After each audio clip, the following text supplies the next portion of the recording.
Olá, seja bem-vindo, seja bem-vinda. Esse é o segundo vídeo onde a gente está explicando para você a nossa metodologia de neurotreinamento para recuperação. No primeiro vídeo eu fiz alguma abordagem para você te contando a nossa história, a procedência do método, como surgiu isso tudo.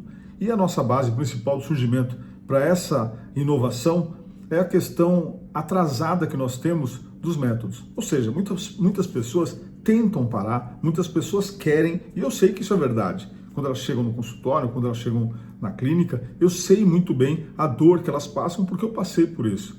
Eu enfrentei durante um período a ideia de desânimo, porque eu queria continuar, mas em algum momento ou outro as ideias não batiam, eu não conseguia ter ânimo para poder continuar, porque eu não via energia naquilo que eu estava acompanhando, nas metodologias que eu conhecia.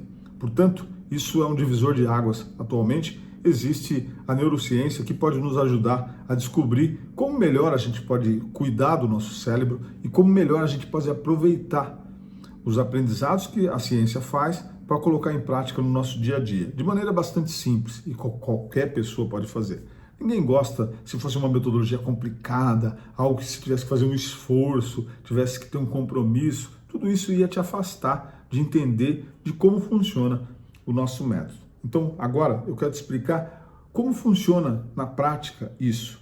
O que a gente oferece com a metodologia da neurorecuperação. Lembrando que é um treinamento e, como eu te falei, nos Estados Unidos é muito comum treinar para tudo. As pessoas treinam para casar, para empreender, tudo é na base do treinamento. Por quê? Quando a gente está tirando carteira de habilitação, por exemplo, a gente passa por um treinamento. No momento que você está lá aprendendo a dirigir, você foca em tudo, no retrovisor, para frente, a seta, onde você tem... Tudo isso causa um certo estresse no começo e você presta muita atenção. Mas depois de um tempo, quando você está dirigindo, você percebe que você pode fazer outras coisas, não deveria, mas a gente faz, às vezes fala no telefone, muda o rádio, faz alguma coisa que anteriormente, no começo, você não conseguiria. Isso acontece com o uso das drogas. A primeira vez que você usa, festa, alegria, na segunda, terceira, e depois disso vira quase que um hábito. Ou seja, você sai para balada, costuma fazer alguma coisa, e em nenhum momento você se pega, porque você aparentemente não tem nenhum problema. Você não é afetado no seu trabalho, no seu desempenho físico, sexual, qualquer coisa, não tem reflexo na sua vida pelo fato de você estar usando drogas. Mais do que isso, além de tudo isso, você se sente mais feliz, entre aspas, mas uma satisfação que a droga oferece, um prazer imediato que a droga oferece assim que você usa. Então, durante muito tempo, você não consegue medir quando que sai essa transição, quando começa a dar errado. Em algum momento começou a dar errado e você começou a pensar, porra, isso está me dando um trabalho, tem alguma coisa que eu não... Ou arrependimento, ou a culpa por ter feito alguma coisa, por ter deixado de fazer alguma coisa, e ao longo do tempo isso só vai aumentando, a insatisfação. E aí você promete que vai parar, mas não para, e fica essa briga, porque você diz que não vai fazer, mas você acaba fazendo. O que acontece o que está acontecendo quando isso começa a ocorrer com mais frequência? É um aprendizado, ou seja, é um drive mental que você tem instalado que você faz com que repita essas questões relacionadas ao uso, ao divertimento, ou relaciona a droga com um prazer. E o corpo não entende isso. A mente até começa a questionar. Isso está errado, você precisa parar de fazer com isso, sua vida está parada, você está perdendo as coisas. Todas essas coisas acontecem com a gente interiormente. Só que no dia a dia, na prática, você vai lá e repete o mesmo erro. Por quê? Porque assim como você aprendeu a dirigir, como você aprendeu a escrever, como você aprendeu a usar drogas também, isso se torna automático. O cérebro não gasta energia para usar drogas. O que acontece quando você vai usar drogas, depois que você usa, é o arrependimento ou a culpa. Mas ele não gasta energia, porque ele está condicionado a fazer aquilo. Quando você quer parar, aí você fica desconfortável. Aí há alguma coisa, parece que começa a dar tudo errado, você fica triste, depressão, começa a ter todas essas coisas. Isso ocorre quando porque você está gastando energia para poder fazer algo novo. Porque o comportamento de não usar drogas, o que era para ser normal, começa a ficar normal. Ou seja, você não está acostumado a fazer isso. E o corpo reclama, ele quer a substância que você... Bebida, fumar, cheirar, seja lá o que for.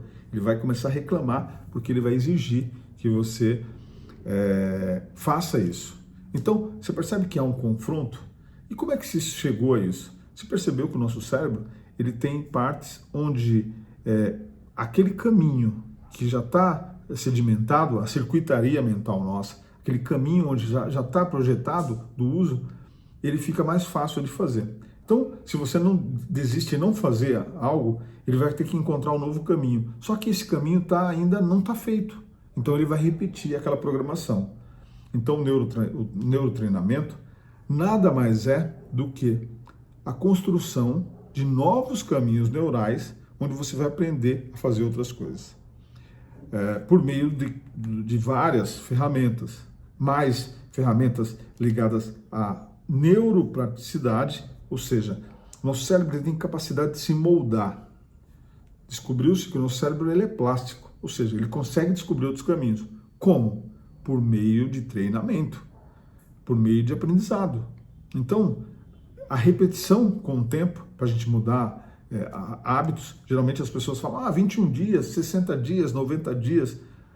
Essa é uma questão que vai do seu interesse, porque não dá para mudar, instalar um hábito de 90 dias e depois você já não vai atingir aquela outra avenida que está aberta no seu cérebro para o uso, por exemplo. Isso pode ocorrer. Então, ter exercícios práticos que vão fazer com que você desenvolva e mantenha esse caminho aberto de mudanças e te mantenha engajado, se torne sustentável, ou seja, ao longo do tempo você vai continuar fazendo a mesma coisa, mas procurando novos caminhos. Então isso por meio da atenção plena, que é algo que a gente aplica, por meio da neuroplasticidade, que por meio de exercícios que você vai fazer perguntas e responder, isso vai dar pensar em criar memórias para o futuro. Isso tudo é feito no neurotreinamento. Então a base de tudo isso, a promessa que nós temos com relação a isso, é que trabalhando os nossos pensamentos, a gente pode criar outros caminhos por meio das nossas emoções. Pensamento gera emoção, emoção gera resultado. E isso a gente faz por meio dessas práticas do neurotreinamento. Então, para dar uma encerrada nesse vídeo, no próximo vídeo a gente vai falar das questões científicas, que também são importantes, porque é o que dá base para o nosso treinamento. Porque ao longo do tempo, em algum momento você prometeu que iria parar, em algum momento você tentou talvez esses métodos atrasados de reuniões em grupos de autoajuda, talvez a religião também, que muita gente vai buscar ajuda na religião, algumas pessoas conseguem, outras não. Então essas pessoas que não conseguem, elas não queriam parar?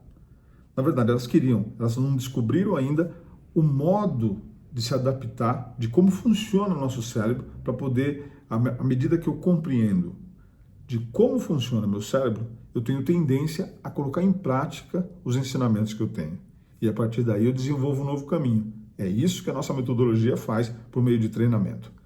Isso não existe no Brasil ainda. A gente vê muito falar sobre 12 passos, a utilização de caminhos espirituais, muita coisa na área da psicologia, que também trabalha essa área, mas treinamento específicos, com a utilização de ferramentas de desenvolvimento humano para aumentar a performance, para melhorar o seu condicionamento mental e fazer uma reconfiguração do seu cérebro. Isso ainda a gente não tem aqui e é isso, inovador, que a gente faz por meio do nosso neurotreinamento.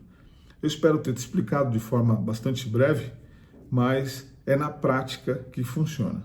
Você tem a oportunidade de conhecer um pouco mais ao longo do tempo aqui, você vai chegar numa fase onde você vai poder acessar os nossos treinamentos de forma bastante direta e que você vai perceber que a simplicidade e a facilidade que você vai encontrar para implementar as mudanças é muito menor do que você imagina a dificuldade. Tudo isso se envolvendo ou se empolgando para poder fazer, que é isso que a gente faz, empolga as pessoas para procurar uma maneira de transformar suas vidas. Eu te vejo no próximo vídeo, onde a gente vai continuar abordando a base científica para tudo isso. Te vejo lá.